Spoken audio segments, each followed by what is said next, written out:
नमस्कार। नृत्य नमस्कार। की लय में आचार्य कल्पना का स्वागत। हर मुद्रा में बसती है किसी संस्कृति का संदेश। गरिमा, संगम, दृढ़ता का दीप जलता है यहाँ। आपके आने से अनुराग्यम का मंच हुआ है पंचेश। नमस्कार आचार्य कल्पना जी। आपका जितना नमस्कार। प्यारा नाम है कल्पना से भरा हुआ, उतनी ही आपकी शख्सियत है।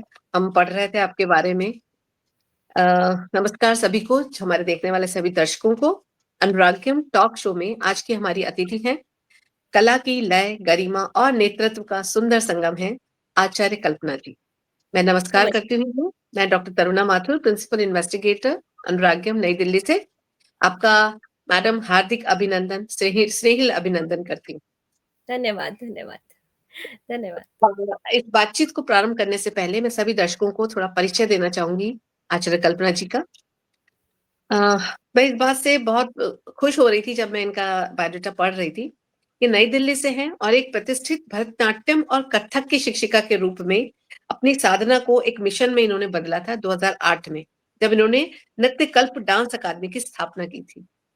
ये एक जी, अद्भुत संयोग है कि मैं एक ऐसे शख्सियत से मिल रही हूँ जो कथक और भरतनाट्यम, तो विभिन्न हमारी जो कलात्मक संस्कृति रही है उसकी प्रेरणा एक साथ लेकर इस मंच पे आप उपस्थित हुई हैं। ये मेरे अपने इतने साल के करियर में ये पहला ऐसी शख्सियत से मैं मिल रही हूँ कि जो दो महान कलाकृतियों को अपने अंदर समेटे हुए है। मेरा एक तो आपको अभिनंदन है इस बात पे। दूसरा धन्यवाद। ये अ, कई सांस्कृतिक कार्यक्रमों का इन्होंने निर्देशन किया है और कोरियोग्राफी भी की है, जिसमें भारत की कला की विविधता को खूबसूरती से दर्शाया गया है। इन्होंने 2022 DIAF जैसे भव्य कार्यक्रम का आयोजन किया है, उसमें अपनी इन्होंने महत्वपूर्ण भूमिका निभाई थी, जो नई प्रतिभाओं और विविध नृत्य शैलियों को एक मंच देता है। राज्य स्तरीय कई प्रतियोगिताओं की ये जज भी रह चुकी है। इनको कई सारे अवार्ड मिले हैं। फिर भी मैं कुछ अवार्ड बोलूंगी, बाद में हम इनसे ही इसके बारे में चर्चा करेंगे। ठीक है कल्पना जी? इनको बिल्कुल। राष्ट्रीय गौरव पुरस्कार MTTV इंडिपेंडेंट वुमेन अवार्ड मिला था। इंडिया इंडिपेंडेंट इंस्पेक्शन अवार्ड 2023 से इनको नवाजा गया। Women of the year Bharatanatyam 2022 से इन्हें नवाजा गया। अब्दुल कलाम नाट्य पुरस्कार 2022 का इन्हें मिला। कला साधना 2019 में इन्हें मिला। उसके बाद भी और बहुत सारे अवार्ड से ये सम्मानित हुई हैं। साथ ही कम्बोडिया में 2025 में इनका एक बहुत ही मंत्रमुग्ध करने वाला प्रदर्शन हुआ। और भारत मंडपम बहुत प्रसिद्ध है, जहाँ हमारे प्रधानमंत्री जी भी बहुत सारे प्रोग्राम करते हैं। भारत मंडपम व महाराष्ट्र सदन में इनकी उपस्थिति अविस्मरणीय है। तो इन सब चीजों के बारे में हम बात करेंगे और शुरुआत करते हैं कि आचार्य कल्पना जी आपसे कि आप पहले सबसे पहले अपने परिवार के बारे में बताइए, क्योंकि बिना परिवार के हम सब अधूरे। जी, जी, बिल्कुल।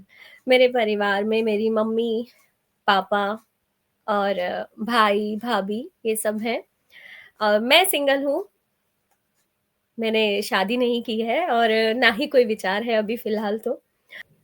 जी, ओके। तो अब हम बात करेंगे आपकी अपनी जर्नी। जी। पिछले 17 सालों से आप नृत्य साधना को आपने अपना एक सशक्तिकरण मिशन बना रखा है। तो इसके पीछे की प्रेरणा और ये सब कहाँ से आपको मिला और क्या सोचा आपने? अम, मेरे को बचपन से ही बहुत शौक था कि मैं एक शौक होता है बच्चों को डांस करने का। मुझे बचपन से बहुत ज़्यादा शौक था और मैं चाहती थी कि मैं कुछ इस फ़ील्ड में कुछ कर पाऊँ। नहीं जानती थी कि एकदम सारी चीज़ें चेंज हो जाएँगी। मैंने कभी सीखना भी मैंने बहुत बाद में स्टार्ट किया, 20s के बाद मैंने स्टार्ट किया। और धीरे-धीरे ये सारी चीज़ें इतनी होती चली गईं कि फिर मन में लगा कि नहीं अपनी इस कला को कहीं न कहीं लेके जाना है। तो बस धीरे-धीरे बढ़ती गई चीज़ें और भगवान का साथ मिला, बड़ों का साथ मिला, बहुत अच्छे गुरु लोग मिले, जिनके आशीर्वाद से आज मैं यहाँ पर हूँ। तो सबसे पहले, क्योंकि आपने गुरु का नाम लिया, तो मैं जानना चाहूंगी आपके गुरु कौन रहे? जी, मेरे सबसे पहले भरतनाट्यम में मेरी गुरु थीं दीपा चटर्जी। उसके बाद मेरी गुरु हैं श्रीमती कनका सुधाकर जी, जो दिल्ली में बहुत फ़ेमस हैं और बहुत लोग जानते भी हैं उन्हें। और मेरे कथक गुरु हैं मिस अंजना सिंह, जो पंडित राजेंद्र गंगानी जी की शिष्या हैं। वाह, क्या बात उनके है। साथ मैंने सीखना शुरू किया और अपनी जर्नी स्टार्ट की। तो ये 2 विधाएँ एक साथ आप कैसे इसके साथ कैसे तालमेल बैठाया आपने? अ, हाँ, पहले मैंने कुछ साल पहले भरतनाट्यम कंटिन्यू सीखा, जिसमें कि हमें ज़रूरी है क्लासिकल डांस को बेसिक से सीखना। तो उसके लिए पहले मैंने सिर्फ़ भरतनाट्यम से स्टार्ट किया। धीरे-धीरे फिर जब 4-5 साल हो गए सीखते हुए, तब मैंने कथक स्टार्ट किया। जब आप एक बेसिक सीख जाते हैं, तो दूसरे को सीखने में थोड़ा आसानी हो जाती है। क्योंकि दोनों में एक बेसिक फ़र्क है, एक फुट स्टेप पर है और दूसरा भावों पर और उनकी हाँ, भंगिमाएँ हैं। मुझे तो ये ये दोनों दोनों ही को डांस बहुत ही शुरुआत से ही बहुत पसंद थे। भरतनाट्यम में एक सुंदर-सा अटायर होता है और एक पावरफुल डांस है और होता है ना कि एक पावरफुल तरीके से होना चाहिए। लड़कियों को तो मैं कहती हूँ कि हमेशा पावरफुल रहना चाहिए और कथक एक लचीला और एक बहुत ही ज़्यादा सुंदर अभिनय, तो मुझे दोनों डांस में बहुत ज़्यादा इंटरेस्ट था। इसीलिए मैंने जल्दी सीखा भी। तो आप कितने साल की उम्र में सीखना प्रारंभ किया? हाँ, अ, मैंने स्टार्ट किया अपने 19-20 साल की उम्र में मैंने भरतनाट्यम स्टार्ट किया था। ओके, जी, मैं बचपन से नहीं सीखती थी क्योंकि बचपन से होता है ना कि आपके परिवार में मेरे परिवार में कोई नहीं है, डांसर कोई नहीं है, कोई म्यूज़िशियन नहीं है, कोई नहीं है। तो उतना सपोर्ट जब कुछ करने लग जाते हैं तब मिलना शुरू होता है, नहीं तो पहले तो ये मानते ही नहीं है कि ये कोई आपका करियर भी हो सकता है, आप इसमें कुछ कर सकते हैं। बिल्कुल। तो बस यही सब धीरे-धीरे मैंने स्टार्ट किया तो लोगों को लगने लगा हाँ, कुछ है, कुछ हो सकता है। तो बस तो 19 साल से पहले आपने पढ़ाई में मतलब क्या कर किया? वो जी, मैं एजुकेशन का वैसे हुँ, हाँ, मैंने पूरा ग्रेजुएशन किया, एमए किया, बीएड किया, रिसेंटली जर्नलिज़्म भी कंप्लीट किया। अरे मैंने वाह! क्या बात है। जी, इतने जर्नलिज़्म डिफरेंट हाँ, विधाएँ हैं बहुत आपके सारी पास। डिफरेंट चीज़ें की। एमए किया के चलो पढ़ाई तो करनी ही है, बीएड भी किया कि चलो कहीं कुछ स्कूल में करेंगे, बट जो कहते हैं ना आपकी डेस्टिनी आपको बस वहीं खींचते हुए ले जाती है, तो वही बस खींचते हुए उस तरफ ले गई जहाँ मुझे बचपन से ही जाना था। सीखा बहुत कुछ लाइफ में, बहुत सीखा, सीखने का शौक है मुझे, कुछ भी है सीख लेना चाहिए, कहीं न कहीं जर्नलिज़्म का एक पार्ट है, सीखने का पार्ट या उसके बिल्कुल। पीछे भी कोई प्रेरणा है? नहीं ऐसा कुछ नहीं है। अ, बस जैसे ये होता है ना कि आपके पेरेंट्स को देख के आपको लगता है मेरे मम्मी-पापा को भी है कि कुछ ना कुछ करते रहते हैं, कुछ ना कुछ इनोवेटिव होना चाहिए, कुछ ना कुछ तो बस वहीं से देख-देख के चीज़ें आगे बढ़ती चली गईं। वो है ना फैमिली में एक आपके मम्मी-पापा को देख के आप फर्स्ट सीखते हैं कि आप क्या करेंगे, कैसे सही है। करेंगे, कैसे सीखेंगे, तो वो सपोर्ट था। तो ये हमने सबने जाना कि कल्पना जी अपने बचपन से जिस शौक को पालती आई थी, वो उन्होंने 19 साल के बाद जाके सीखना शुरू किया। तो जी, ये सबसे पहले वाली प्रेरणा तो जो मैं सब दर्शकों को देना चाहूँगी या जो जो भी नए बच्चे हमें सुन रहे हैं या सुनेंगे आने वाले टाइम में, सीखने की कोई उम्र नहीं है, ये कल्पना जी ने बताया। क्योंकि जी, जनरली ये जो डांस वगैरह जो चीज़ें होती हैं, ये बचपन से ही डाल दी जाती हैं। लेकिन इन्होंने अपने पहले पूरी पढ़ाई पूरी किया, उसके बाद इन्होंने पहले भरतनाट्यम सीखा और फिर उससे भी मतलब डिफिकल्ट टास्क में आके इन्होंने कथक भी सीखा। 2 कथक भी अलग-अलग विधाओं को एक साथ अपने अंदर ढाला। ये मुश्किल इसलिए है क्योंकि मैं कथक जानती हूँ, तो मैं जानती हूँ जी, कि जी, भरतनाट्यम की मुद्राएँ या उसकी भाव-भंगिमाएँ और कथक में थोड़ा डिफरेंस होता है। तो आपकी हुँ, बॉडी उसी तरीके से अकॉर्डिंग ढलने लगती है जैसा हम बिल्कुल, डांस परफॉर्मेंस करते हैं। पर 2 विधाओं को बिल्कुल। एक साथ अपने अंदर सामंजस्य बिठा लेना, ये विरले ही कर पाते हैं। तो मेरे को बहुत आपसे मिलकर खुशी हो रही है, कल्पना जी। तो हम अब धन्य बात करते हैं आपकी नृत्य कल्प डांस अकादमी। इसके पीछे क्या प्रेरणा रही और इसको कैसे आपने प्रारंभ किया? क्या हर्डल्स आपको आए?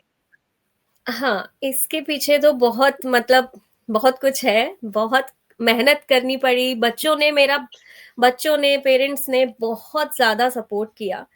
जो कुछ भी है, एक होता है ना शिक्षक अगर है तो वो अपने बच्चों के अपने स्टूडेंट्स के बिना तो कुछ है ही नहीं। तो बस हुँ, वही है, बच्चों ने भी आज तक मेरा बहुत साथ दिया है, उनके मम्मी-पापाओं ने बहुत साथ दिया है क्योंकि वो अगर अपने बच्चों को मेरे पास नहीं लाएँगे तो मैं कुछ नहीं कर पाऊँगी। उनका तो होना बहुत ही ज़्यादा ज़रूरी है। तो सपोर्ट मिला 2008 में। मैंने ऐसे ही, मेरी एक स्टूडेंट है, बहुत मतलब अब वो कॉलेज में है, जब वो 3rd क्लास में थी, पास आउट हो चुकी है कॉलेज भी। तो उसने स्टार्ट किया, उसकी मम्मा ने मुझे बोला कि आप सिखाना शुरू करो। उन्होंने मुझे इंस्पिरेशन दी कि आप सिखाना शुरू करो। तो मैंने कहा मैं कैसे सिखाऊँगी, अभी क्या करूँगी? तो धीरे-धीरे बस उन्होंने मुझे हल्का-सा पुश किया और उसके बाद बच्चे आते चले गए। फिर हमने एक नाम सोचा, नाम में कल्प आया, तो कल्प और एक होता है ना कि हाँ, कल्पना। एक युग, तो बस कल्पना और कल्प दोनों मिला के हमने एक नृत्य कल्प डांस अकेडमी का नाम रखा, क्योंकि वो बहुत ज़रूरी था, इसीलिए। बहुत खूब। तो भरतनाट्यम और कथक सिखाते जी। समय बच्चों में भाव और आत्मविश्वास अब कैसे जगह पाती है? मेरे लिए वैसे छोटे बच्चों के साथ मेरा बहुत अच्छा बॉन्ड हो जाता है, क्योंकि मैं बहुत प्यार से चीज़ों को करके गुस्सा भी करती हूँ, बट उतना मेरे अंदर गुस्सा है नहीं।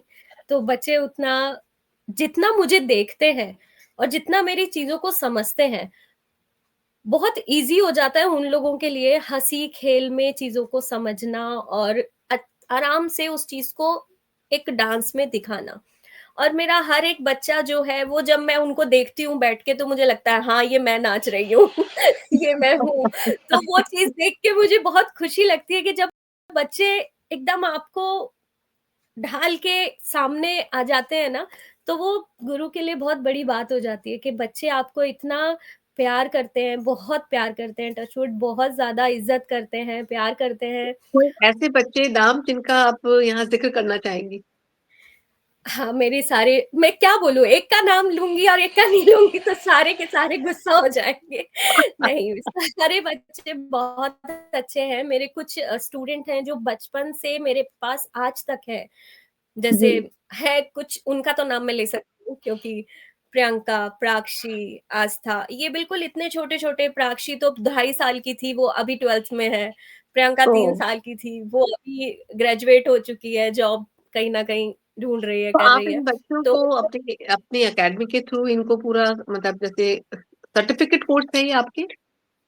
हाँ, हाँ, बिल्कुल प्रॉपर कोर्स है, प्रॉपर एग्ज़ाम्स होते हैं, एग्ज़ाम। प्रैक्टिकल्स में। हाँ, सब कुछ एग्ज़ाम्स होते हैं, दोनों ही चीज़ के, भरतनाट्यम, कथक, थ्योरी, प्रैक्टिकल दोनों चीज़ के एग्ज़ाम्स होते तो हैं। आप दोनों चीज़ें खुद ही पढ़ाती हैं किसी को अपने जी, जी, मैं खुद ही एम्प्लॉयी? पढ़ाती हूँ। नहीं, नहीं, मैं खुद ही पढ़ाती हूँ, सारी चीज़ें मैं खुद ही कराती हूँ, तैयारी भी हमारी रेगुलर, अभी थ्योरी आने वाला है, तो थ्योरी की तैयारी चल रही है। तो एग्ज़ाम देने बच्चे फिर जाते हैं कहीं? जी, जी, एग्ज़ाम देने जाना पड़ता है, आपका सेंटर होता है, वहाँ पे आपको रिटर्न भी देना है और फिर जब प्रैक्टिकल प्रैक्टिकल। आता है 6 महीने बाद, तो फिर प्रैक्टिकल के लिए भी जाना पड़ता है। तो ये किससे संबंधित है आपकी संस्थाएँ? जैसे आप जो जैसे प्रयाग संगीत है जी, तो उसके तक प्रयाग से हम लोग आपका भी प्रयाग एग्ज़ाम्स। से?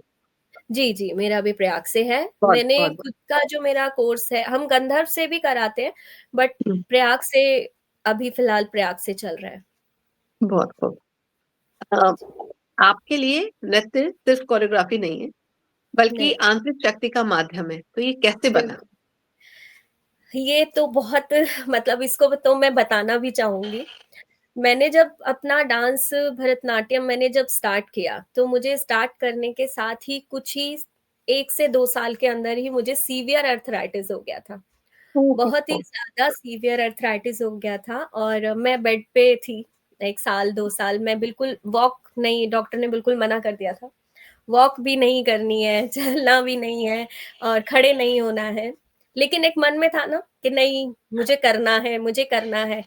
बस एक उसी चीज़ ने मुझे 2 साल जो मैंने सीखा, उसके बाद जो मेरे पास 1 साल का गैप आया, 1.5 साल का, उसमें मैं मतलब मुझे था कि नहीं, मुझे कैसे भी करके अपने पैरों पे तो खड़े होना ही है, क्योंकि मुझे यहाँ रुकना नहीं है। इसके लिए जो मेरी गुरुजी थी, उन्होंने मेरा बहुत ज़्यादा, मतलब एक कहूँगी अच्छा, कि उन्होंने मेरे को बहुत गाइड एनकरेज किया। किया, हुँ, गाइड किया। मैंने मेरे 7 साल मेरे मेडिसिन भी चले, फिर उसके बाद मैंने मेडिसिन को ब्रेक करके मैंने योगा स्टार्ट किया। योगा स्टार्ट करने के बाद धीरे-धीरे मतलब चीज़ें ठीक होने लगी। बहुत सारी मतलब प्रॉब्लम जो थी वो धीरे-धीरे जाने लगी। बट मैंने प्रॉब्लम होने के साथ भी डांस 1.5 साल के देखिए। बाद स्टार्ट किया। मुझे मना करा था डॉक्टर ने कि नहीं आप नहीं करोगे, क्योंकि आपके नीज़ में बहुत ज़्यादा प्रॉब्लम है और अगर अब वो अभी किया तो आपको प्रॉब्लम होगी। बट कहते हैं कि आपके ना मन में और आपके दिमाग में होना चाहिए कि आपको कुछ नहीं है, आप बिल्कुल ठीक हो। तो आप कभी भी किसी चीज़ से हार ही नहीं सकते। तो मुझे तो सारा का सारा जो ये अगर मुझे अर्थराइटिस नहीं होता तो मेबी शायद मैं ये चीज़ कंटिन्यू करती या नहीं करती। क्योंकि उस टाइम पे प्रेशर था, मैरिज भी है, ये भी करना है, वो भी करना है, लेकिन भगवान ने सोचा कुछ और ही था ना कि कहीं कुछ और होगा और ये यहाँ से नहीं तो वहाँ पहुँचेगी। तो मैरिज तो हो नहीं सकती थी क्योंकि वॉकिंग नहीं है, कुछ नहीं है, इतना नहीं है, तो उतना मैंने मना कर दिया था फैमिली को नहीं है, नहीं करना है। तो लेकिन मेरे को ये जो ट्रैक मिला उसमें फिर पापा-मम्मी ने भी सपोर्ट किया कि खुश है, कुछ करना चाह रही है, अपने आप से बाहर निकल रही है। क्योंकि वो जो टाइम था बहुत ज़्यादा मतलब क्रिटिकल टाइम से आप मैं गुजरी हो, इमोशनली बहुत भी। ज़्यादा बहुत इमोशनली भी क्योंकि जो इंसान डांस के बिना रह ही नहीं सकता, वो बेड से नहीं उठ रहा मैं समझ और वो पा रही बेड हूँ से आपकी नहीं इस परिस्थिति। तो वो हुँ। थोड़ा-सा प्रॉब्लम था बट अभी तो बीमारी वही है और मैं प्रॉपर ओके। ओके। ये जज़्बा इसीलिए आपके नाम के आगे भी आचार्य लगता है। बहुत खूब। चलिए हम बात करते हैं, आपने डीआईएएफ, एक तो इसका फुल फॉर्म बताइएगा आप दर्शकों को। 2022 जैसे बड़े आयोजनों में आपकी क्या भूमिका रही है? डीआईएएफ एक्चुअली क्या था मैंने वहाँ पे हमें वहाँ पे एज़ ए सिर्फ़ एक तो कोरियोग्राफ़र और एक मैनेज करने वाली जो टीम होती है, उसके साथ हमें बुलाया गया था। दिल्ली का इंटरनेशनल फेस्टिवल था, जिसमें बाहर के सारे ही जो आर्टिस्ट हैं वो आके परफ़ॉर्म कर रहे थे। तो उनके साथ हमें परफ़ॉर्मेंस करना और उनके साथ मिलना, उनके साथ बातें करना, कहीं कई लोग ऐसे थे जिनकी भाषा भी हम लोगों को नहीं समझ आ रही थी। बट वो जो एक्सपीरियंस था वो बहुत ही अच्छा था, बहुत अच्छे आर्टिस्ट थे, बहुत जो कहते हैं फ़ोक डांस जो थे अलग-अलग जगह के, जो हमने कभी सिर्फ़ और सिर्फ़ ऐसे यूट्यूब पे देखे हैं या कैसे देखे हैं, वो हमें लाइव देखने को मिले, बहुत ही अच्छा एक्सपीरियंस था। तो बहुत अच्छा लगा उस टाइम पे, बहुत मज़ा आया। बहुत खूब। जी। जज के रूप में आप युवा कलाकारों को सुझाव देते समय सबसे महत्वपूर्ण सलाह क्या देती हैं? क्योंकि आप जज भी बहुत रही हैं प्रोग्राम्स में। जी, सबसे ज़्यादा है आप अपने अगर किसी चीज़ को आप कर रहे हो, तो उसका प्रैक्टिस करना, रियाज़ करना बहुत ज़्यादा ज़रूरी है। अगर आप उस चीज़ को सोच के जा रहे हो बहुत से लोग आते हैं, परफ़ॉर्म करते हैं, जैसे बच्चे भी हैं, उनको लगता है हाँ, हमें याद है और हमने जाके कर दिया। लेकिन याद करके परफ़ॉर्म करने में वो यहाँ पता चल जाता है, शक्ल पे पता चलता है कि आप एक के बाद एक स्टेप माइंड में लेकर आ रहे हो। लेकिन जब आप दिल से एकदम प्रिपेयर होके सामने आते हो, तो वो आपके फेस पे एक्सप्रेशन के ज़रिए नज़र आता है, ना कि एक के बाद दूसरा क्या है, तीसरा वो क्या है। कॉन्फिडेंस भी रहता है। एक अच्छा कॉन्फिडेंस आपको मिलता है, सामने देखने वाले को ईज़िली समझ आता है कि भाई रियाज़ किया हुआ बंदा है या नहीं है। बहुत खूब बात कही आपने। तो आपका सलाह सबको, जो भी सुनने वाले दर्शक हैं हमारे, जो भी बच्चे हैं, जो सुनेंगे आगे भी, वो ये बात हमेशा जान लें कि जब आप एक कॉन्फिडेंस के साथ जाते हैं, बिना रटे, दिल से करके, तो आपका बिल परफॉर्मेंस ज़्यादा अगर आप एक्सप्रेसिव होएगा, ज़्यादा हाँ, इनोवेटिव और ज़्यादा क्रिएटिव होगा। अगर आप वहाँ कहीं भूलते भी है ना, तो वो चीज़ ना आपके फेस पे नहीं आएगी क्योंकि आप कॉन्फिडेंट हैं। यस। आपको पता है कि मैंने इसको कैसे करना है। चलिए आगे चलते हैं हम। आपसे पूछना चाहेंगे, राष्ट्रीय गौरव पुरस्कार 2024 जैसे सम्मानों को जब आपको मिलते हैं, तो आप उनसे कैसे प्रेरणा लेती हैं? और आप अपने जो आने वाले जो आपके बहुत सारे स्टूडेंट्स हैं, उनको कैसे प्रेरणा देती हैं? जी, ये पुरस्कार ऐसे क्या महत्व सम्मान रखते हैं? जी, जी, ऐसे सम्मान पाकर यही लगता है कि अभी आगे आपको बहुत कुछ करना है, बहुत लंबी जर्नी है, बहुत बिल्कुल। एक होता है ना आपकी इच्छा बढ़ती चली जाती है और मुझे मेरे बच्चों के जैसे अवार्ड मुझे मिलते हैं और वही चीज़ आगे जाके मेरे बच्चे जो मेरे अभी सीनियर स्टूडेंट्स हैं, वही ये सब चीज़ें आगे उनके लिए भी होंगी तो वो मुझे बहुत ही अच्छा लगेगा। मैं उनको यही चीज़ बताना चाहती हूँ कि जैसे हर चीज़ मैंने स्टेप बाय स्टेप की है, वैसे ही स्टेप बाय स्टेप करना चाहिए। यहाँ से सीधा यहाँ छलांग लगाने से लाइफ में कभी कुछ नहीं मिलता, कभी कुछ बहुत नहीं सही बात मिलता। कही आपने। जी। हाँ, ये शॉर्टकट नहीं मारने हैं, बहुत पूरी मेहनत करनी है। जी, पूरी और मेहनत मैं करनी है, पूरा ज़ीरो से आप स्टार्ट करके अगर वहाँ तक पहुँचते हो, तो आपको कोई नहीं ढकेल सकता। लेकिन अगर आपने सीधा यहाँ से वहाँ छलांग मारी, तो कभी भी नीचे गिरोगे, कोई नहीं रोक सकता। तो लगता है। तो आपकी कथक के कोर्स कितने साल के और भरतनाट्यम के कोर्स कितने साल के हैं? पब्लिक जानना चाहेगी। सेम ही मतलब क्लासिकल डांस कितने भी हैं, सबका सेम कोर्स होता है 8 साल का। सभी का सेम कोर्स है 8 साल का, लेकिन 8 साल में ये कोर्स कभी कंप्लीट नहीं होता। इसको आपको आराम से 12 से 14 साल, 15 साल लगते हैं, क्योंकि ओके, ऐसा एक क्यों? डिग्री लेना, डिप्लोमा क्योंकि बच्चे आजकल क्या हम 5 साल की उम्र से बच्चे स्टार्ट करते हैं डांस सीखना। हुँ, अगर उनको एक डिप्लोमा चाहिए, डिप्लोमा है जूनियर डिप्लोमा जो सेकंड ईयर में प्रयाग से मिलता है। उसके लिए आपको एक डिप्लोमा पाने के लिए उतनी नॉलेज, उतना समझ, उतनी ताल की पकड़, वो सब कुछ होना बहुत ज़रूरी है। अब यस, वो ही बच्चा अगर 5 साल में प्रारंभिक दे रहा है और 6 साल में आपका फर्स्ट ईयर दे रहा है, तो 7 साल में कैसे देगा? डिप्लोमा हुँ, तो कर ही नहीं सकता। तो उसके लिए गैप करना बहुत ज़रूरी है बहुत ज़रूरी और है। जो वो गैप है, वही हमारी पकड़ है। अगर उस चीज़ को हमने वहाँ पे पकड़ लिया, तो फिर हम आगे आराम से बढ़ जा सकते हैं। तो सेम बिल्कुल। रहता है ये भरतनाट्यम एंड कथक का सेम सिस्टम हाँ, है? सेम आपका कोर्स है बट इनके नाम थोड़े-से जैसे अलग हो जाते हैं। विशारद हुँ, विशारद 1 ऐसे करके थोड़ा-सा अलग हो जाता है, बाकी सेम टू सेम कोर्स है क्योंकि प्रयाग में विशारद, प्रभाकर, प्रवीण इस तरीके से होता है। गंधर्व में मध्यमा, मध्यमा पूर्ण, विशारद विशारद 1, विशारद 2, अलंकार इस तरीके से कोर्स किए जाते हैं। थोड़ा-बहुत डिफरेंस है नाम में, लेकिन है सब कुछ वही। तो आप अकेली ही हैंडल करती हैं सारा? नहीं, अभी तो फ़िलहाल अकेली ही कर रही हूँ, लेकिन आगे जाके तो मुझे ज़रूरत है क्योंकि अभी हमने सिंगिंग भी स्टार्ट किया है अकेडमी में, इंस्ट्रूमेंट भी स्टार्ट किया है। अच्छा, तो हमारी टीचर वो भी देख रही हैं और मेरी जो सबसे सीनियर स्टूडेंट है प्रियंका जिसके बारे में मैंने बताया, अभी फ़िलहाल वो भी एज़ अ टीचर मैंने अपॉइंट की है इसी साल। वाओ! क्या बात है, यानी आप एम्प्लॉयमेंट भी दे रही हैं, तो बहुत ही जी, खूबसूरत बिल्कुल। बात है, वेरी नाइस। कंबोडिया 2025 की हमने बात की थी। जी। इस प्रदर्शन में भारतीय संस्कृति को आपने प्रस्तुत किया अंतर्राष्ट्रीय मंच पर, जी, जी। तो कैसा फ़ील हुआ एक भारतीय होने के नाते? बहुत ज़्यादा प्राउड फ़ील हुआ और बहुत ही अच्छा लगा। वहाँ पे जाके एक्चुअल में पता चलता है कि आप एक कितने मतलब कलाकार हो, एक अपनी सभ्यता को, अपनी संस्कृति को बाहर के देश में जाके दिखाना। बहुत खूब। हल्द्वानी शारदा उत्सव हुँ। 2024 ये एक स्थानीय आयोजन हुए, तो आप जी, स्थानीय आयोजनों को भी उतना ही महत्व दे पाती हैं जितना आपने जी, जी। कंबोडिया जैसे इस अंतर्राष्ट्रीय प्लेटफ़ॉर्म को जी, दिया? जी, जैसे कि आपको मैंने अभी बोला ना, ज़ीरो से अगर मैं यहाँ हूँ और मैं यहाँ तक जा रही हूँ, तो वो मैं छोटी-छोटी चीज़ों को करके ही जा रही हूँ।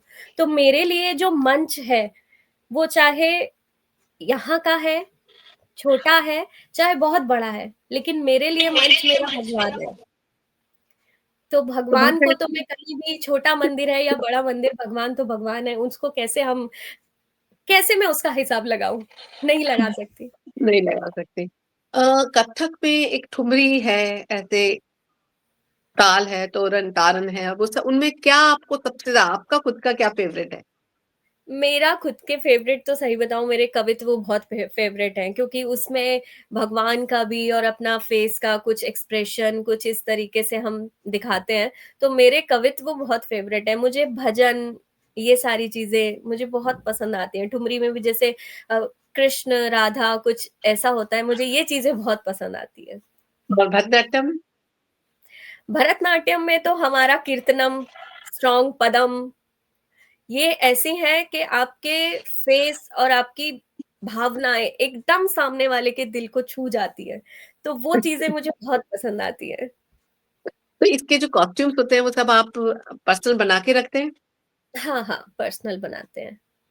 और जी। जो आप बच्चों को पहनाते हैं वो भी आप क्या रेंटेड लेते हैं या खुद अ, बनवाते हैं बच्चों को? उम, भरतनाट्यम में तो मेरे जितने भी स्टूडेंट हैं, सबका अपना पर्सनल हमने कॉस्ट्यूम बना के ही रखा है, क्योंकि वो एक ग्रुप में परफ़ॉर्म करते हैं सेम कलर, तो वो देखने में बहुत सुंदर लगता है। ऐसे ही हुँ, कथक के भी हैं, हमने सेम ही बना के रखे हैं। कभी लगता है कि कहीं जाना है और कुछ डिफरेंट होना है, तो हम रेंट भी करते हैं। ओके। अ, जी। चलिए परंपरा और इनोवेशन नवाचार के एकेडमी में आप कैसे दोनों में संतुलन रखती हैं? क्योंकि आज का ज़माना हम मूवीज़ में भी देखते हैं, कट टू कट बहुत चेंजेज़ आए हैं। तो हुँ, डांस भी उसका एक पार्ट रहा है और जी, उसमें न्यू इनोवेशंस होते रहे हैं। हमारी बिल्कुल। पारंपरिक पूरी भरतनाट्यम या कथक या कोई भी कुचिपुड़ी जो भी, हुँ, हुँ, उसमें आजकल एक नया तड़का डला है पाश्चात्य का। तो उसको आप जी। कैसे लेती हैं और क्या आप भी सिखाती हैं उस तरह से और बच्चों को उसके लिए प्रेरित करती हैं कि वो भी कुछ इनोवेटिव काम करें? हाँ, बिल्कुल, इनोवेटिव तो देखिए जो हमारी संस्कृति है, हम उसको तो नहीं बदल सकते और ना ही बदलना चाहिए। मेरे गुरु लोगों से मैंने यही सीखा है, जो हम एक परंपरा हमारी चलती आ रही है, उसको हम चेंज नहीं कर सकते। लेकिन जो आजकल के छोटे बच्चे हैं, उनका इंटरेस्ट बनाने के लिए हमें वो चीज़ें करनी पड़ती हैं। जी। थोड़ा-बहुत हमें करने पड़ता है, क्योंकि छोटे बच्चे हैं, स्कूल जाते हैं, एबीसीडी सीखते हैं ना, तो उसके लिए भी राइम्स की ज़रूरत पड़ती है। उनको भी कुछ ना कुछ पोएम के साथ चीज़ें याद कराई जाती हैं। तो मैं भी कुछ ना कुछ ऐसा करती हूँ कि जिससे मेरे बच्चों का इंटरेस्ट भी बढ़े। लेकिन हाँ, कोशिश यही होती है कि स्टेज पे हम प्रॉपर जाएँ, प्रॉपर वही दिखाएँ। क्लास में छोटा-मोटा मैं कराती हूँ, जिससे उनका इंटरेस्ट ना जाए। वो कुछ ना कुछ अच्छा उनको ना लगे कि हाँ, हम सिर्फ़ यहाँ पे 1-2 करने आ रहे हैं और इसके बाद हम कुछ नहीं कर रहे। क्योंकि क्लासिकल में बेसिक जो है वो बच्चों को इंटरेस्ट नहीं बढ़ाता है, वो तो पैर दुखाता है। इसीलिए सही बात। बच्चों को इंटरेस्ट बढ़ाने के लिए कुछ थोड़ा बहुत करना पड़ता है। इंटरेस्टिंग बनाना पड़ता है। जी। चलिए आगे बढ़ते हैं। विद्यार्थियों में सांस्कृतिक गर्व और कलात्मकता का पहचान आपने बोला कि आपने इस तरह से विकसित करती हैं उनमें और नया इनोवेशन कुछ करके उनकी इंटरेस्ट को डेवलप करना पड़ता है, तब वो फिर आगे आते हैं। हाँ, तो बिल्कुल, इसमें इसमें आपके इस पूरे ग्रुप में बॉयज और गर्ल्स दोनों को समान रूप से अवसर देती हैं आप या सिर्फ गर्ल्स नहीं, हैं? नहीं, मेरे पास तो सारी ही गर्ल्स हैं। ऐसा ओके। नहीं है कि बॉय अलाउ नहीं है, बट क्लासिकल डांस में पता नहीं क्यों लड़के उतना नहीं सामने इंटरेस्टिंग। आते हैं। हमारे जो लोग हैं, हमारे जो पेरेंट्स हैं आजकल के, वो लड़कों को उतना नहीं देते हैं। मेरे पास पूरे मैं जहाँ सिखाती हूँ, मेरी अकेडमी में या मैं जहाँ पर भी सिखाती हूँ, वहाँ पे टोटल मिला के 150 करके मेरे स्टूडेंट्स हैं, बट उसमें सिर्फ़ एक छोटा बच्चा था जो लड़का था मेरे पास, अभी वो डिसकंटिन्यू हो गया है क्योंकि वो बड़ा हो गया है। अब उसने ओह! गिटार जॉइन किया है। तो बट वो था, वो बहुत अच्छे से क्योंकि सीख भी ये रहा सवाल मुझे क्यों आता है कि जब हम अपने फ़िल्मों में देखते हैं कोरियोग्राफर इवन पंडित है। बिरजू महाराज से मैं खुद भी मेरा जी, प्रोग्राम वो देख चुके हैं और मुझे मतलब काफ़ी उन्होंने प्रेज़ किया था। तो मैं मतलब ये जान वो एक मेल थे और उन्होंने मेल उनका तो हम जानते ही ऐसे कई राइट, सारे हैं और अभी फ़िल्मों बिल्कुल, में भी बिल्कुल, कोरियोग्राफर जो हैं वो बहुत सारे मेल वर्क कर रहे हैं। मेल तो है। हुँ, वो सब क्लासिकल डांसर हैं। बेसिक उनका तभी इतना अच्छा है, तभी वो ये सब कर पाते हैं, कोई भी कर डांस। पाते क्योंकि क्लासिकल बिना सीखे तो आप आज के नहीं कोई कर भी डांस सकते, आप नहीं कर सकते। चाहे वो जैज़ हो, चाहे कोई भी हो, साल्सा हो, कुछ कुछ भी हो। भी। सबका बेस हुँ, जो है वो हमारे क्लासिकल डांस ही। क्लासिकल से ही तो आता है। तो बच्चे क्यों इनोवेट मतलब क्यों इंस्पायर नहीं होते हैं कि वो भी पहले क्लासिकल में सीखें? जबकि एक मैं जनरली एक यूट्यूब पर एक आते हैं, नाम मैं भूल रही हूँ, बहुत उनके फुटवर्क कमाल के हैं कथक डांसर। अ, कुमार कुमार शर्मा कुमार करके हैं। कुमार शर्मा, राइट, राइट, जी, राइट। जी। तो उनके साथ मैं देखती हूँ कि बहुत सारे बॉयज़ भी सीख रहे हैं। तो हाँ, ऐसा बहुत कोई है। तो हुँ, ऐसे हुँ। कोई अनुभव आपको हुए कि कुछ आए ऐसे बॉयज़ कि हमें सिखाइए, हम भी बॉयज़ सीखना हैं जिनके साथ हम मैं परफ़ॉर्म करती हूँ या वो हैं बॉयज़ हैं, बहुत हैं।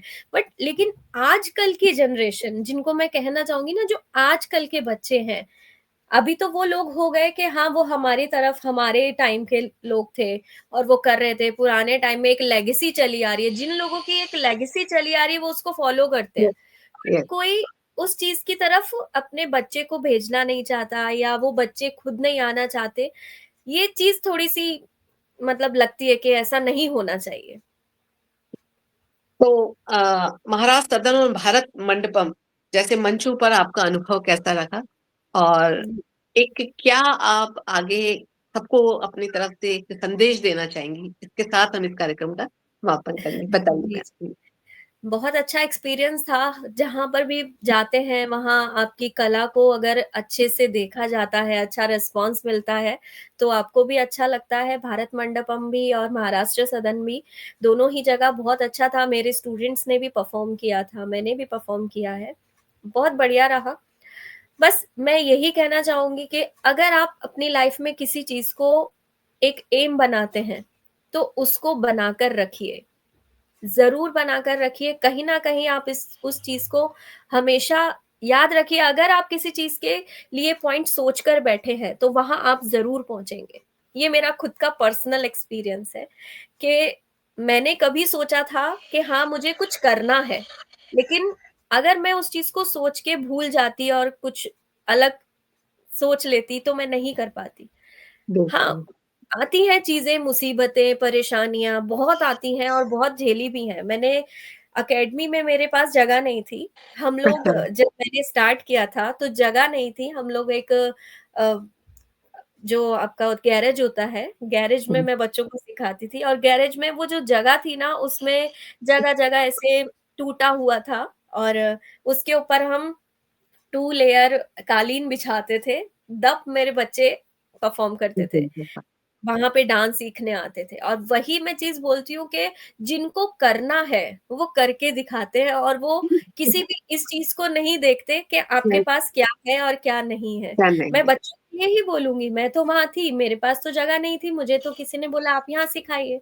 बट वहाँ पे बच्चे आ रहे हैं, सीख ये रहे हैं बड़ी और बात। आज तक मेरे पास है, पेरेंट्स वहाँ लेकर आ रहे हैं, वो बहुत बड़ी बात है।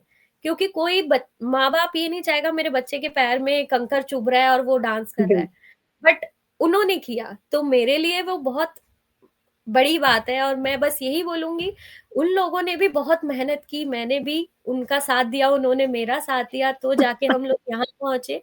एक टीम की तरह काम करके और एक एम बना के करते हैं, तो आपको लाइफ़ में जो आप चाहते हैं ज़रूर मिलता है। बहुत खूब, बहुत अच्छी लगी आपसे बातचीत।